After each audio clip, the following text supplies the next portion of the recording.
नमस्कार मित्रांनो, तुमच्या सगळ्यांचं स्वागत आहे आपल्या मिनी ब्लॉग मध्ये। तर कालच्या ब्लॉग मध्ये तुम्ही बघितलंच की आपण पहाटे येऊन पोहोचलो भाजे या गावामध्ये। तिथंच आपण महाराजांच्या स्मारकाचं दर्शन वगैरे घेऊन आपण येऊन पोहोचलो लोहगडाच्या पायथ्याशी। लोहगडाच्या पायथ्याशी येऊन आपण इकडं आवरून वगैरे घेतलं आणि इथं आपल्या महाराजांचं स्मारक होतं। इथं आपण महाराजांचं दर्शन वगैरे घेऊन लोहगडावर आम्ही जाताना गावकऱ्यांनी बघा इथं खूपच चांगली स्वागतासाठी तयार केलेली। न वेळ घालवता बघा आपण येऊन पोहोचलो लोहगडाच्या पायथ्याशी। पायथ्यात जसं आलो तसंच बघा पायरी दर्शन वगैरे घेऊन आपण चढायला चालू केला लोहगड किल्ला। किल्ल्याच्या मुख्य द्वारापासून आपण प्रवेश केल्यानंतर आपल्याला उजव्या हाताला 3 तोफा बघायला मिळते त्या।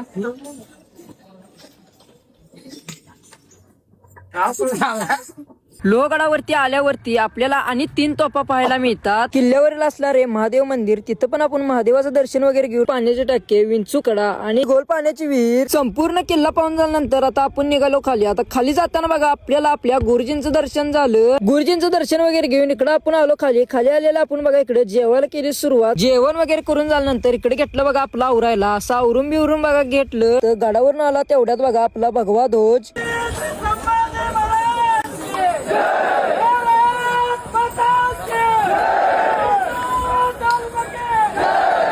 आम्ही निघालेला आहे मोहिमेच्या पुढच्या मुक्कामी, म्हणजेच पहिल्या मुक्कामी।